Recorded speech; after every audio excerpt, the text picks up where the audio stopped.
మా వారంతా సిద్ధమయ్యారు. బోల్ పవన సుధానమానకి, సుందర సేతు స్వామికి. మనందరం కూడా స్వామికి పుష్పాల సమర్పణ చేద్దాం. ఈరోజు అద్భుతమైన రోజు, వరాహ జయంతి. వరాహ జయంతి రోజునే ఆంజనేయ స్వామి లోకావిష్కృతమవుతున్నారు. ఈ షుగర్లాండ్లో వరాహస్వామి ముఖం కూడా హనుమంతునికి ఉన్నట్లుగా పంచముఖ ఆంజనేయ స్వామి రూపాన్ని తెలియచేస్తారు. వందే వానర నారసింహ కగరాట్ క్రోడాశ్వ వక్త్రాంచితం అని. నిజానికి ఆంజనేయ స్వామికి 5 ముఖాలు ఉన్నాయా అంటే, ఒక వ్యక్తి అన్ని విషయాల్లో ప్రజ్ఞ కలిగి ఉంటే బహుముఖ ప్రజ్ఞాశాలి అంటారు. అలా ఆంజనేయ స్వామి కూడా 5 ముఖాలతో ఆయన తన ప్రజ్ఞని లోకానికి చూపాడు. అందులో వరాహముఖం, వరాహస్వామి భూదేవిని ఉద్ధరించాడు. అలాగా ఆంజనేయ స్వామి వారి భూమి యొక్క కుమార్తె అయిన సీతాదేవిని ఉద్ధరించాడు. సముద్రంలో ఎక్కడో ఒక మూల ఆవగించంత భూమిని పైకెత్తాడు. అది కనిపెట్టడం ఎంతో కష్టం, వరాహస్వామికే అది సాధ్యమైంది. మరి లంకలో ఉన్న సీతమ్మని చూడాలంటే ఎలా? ఆవిడని చూడడానికి వరాహ స్వామి యొక్క అనుగ్రహం ఉంటే తప్ప ఎవరికీ సాధ్యం కాదు. అదిగో స్వామి మీద పుష్పాలు సమర్పణ చేస్తున్నారు, నమస్కారం చేసుకోండి.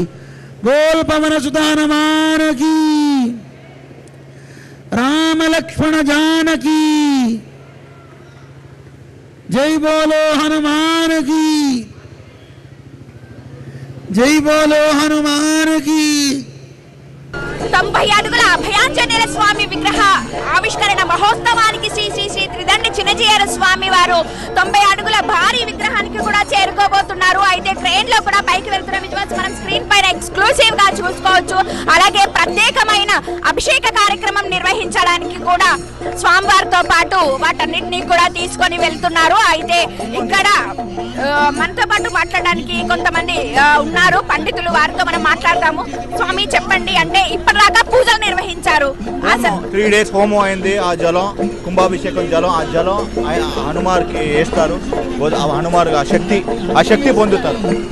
ఓకే, అంటే విశిష్టత అంటే 30 రకాల నీళ్లను కూడా కలపడం జరిగింది అంటున్నారు. ఆ విశిష్టత ఏంటి? 30 జలాలు నీళ్లు, ఆ తర్వాత హోమం, నవగ్రహం ఆధార సహస్రమం పారాయణం అదంతా చేసి ఆ జలం అంతా శుద్ధి చేసి ఆ ప్రోక్షణ హనుమార్కి ఇస్తారు. సో హనుమార్ ఒక మహాశక్తిగా పొందుతారు. సో ఇక్కడ ఏదైతే కూడా కుంభాభిషేకంతో పైకి తీసుకువెళ్ళిన నీళ్లు కూడా ఎంతో ప్రాముఖ్యత వహించిన నీళ్లు అని చెప్పి కూడా చెప్తూ వస్తున్నారు. సో దానికి ఎంతో ప్రత్యేకత ఉందని కూడా చెప్తూ ఉన్నారు. సో మనతో పాటు కొంతమంది ఇక్కడ చాలా మంది భక్తులు ఉన్నారు. అసలు వారితో మనం మాట్లాడే ప్రయత్నం అయితే చేద్దాము. అంటే చూస్తున్నారు, హెలికాప్టర్ లో పూలు కూడా స్వామివారికి సమర్పిస్తున్నారు. మరొక వైపు చిన్నజీయ స్వామివారు కూడా ప్రత్యేకంగా పైకి కూడా బరికాసపట్ల అభిషేకం చేస్తున్నారు కదా, ఏం చెప్తారు? This is a very incredible and amazing moment that His Holiness Sri Chinnajaya Swamiji is come here to do the inauguration of Statue of Union, to have global unity across all countries, places and మీరు చెప్పండి, మీకు ఎలా అనిపిస్తుంది? మీరు Houston ఏనా లేకపోతే వేరే దగ్గర నుంచి వచ్చారు? హ్యూస్టన్ దగ్గరే అండి, Woodlands. We are very happy to be part of this occasion అండి. We are blessed that Swamaru has this vision to be able to bring it here to us in Houston. We are all blessed here. ఎన్ని రోజుల నుంచి మీరు వీటిలో participate చేస్తున్నారు? A very long time. All our family, మా అత్తగారు, మామగారు, all of us, my husband, kids, everyone is here with countless volunteers across the globe supporting this project of His Holiness. So we are very fortunate that it happened in Houston, which made a landmark in the US map. So మీరు చెప్పండి, ఎలా అనిపిస్తుంది? చాలా అద్భుతంగా, I cannot express అండి. ఆ ఆనంద బాష్పాలు వచ్చేస్తున్నాయి మాకు అది చూస్తూ ఉంటే. అలా చూస్తూ ఉండాలనిపిస్తుంది. అలా it's very nice. It's a blessing to Houston, to all of us. 90 feet Hanuman for whole Texas. It's a great blessing.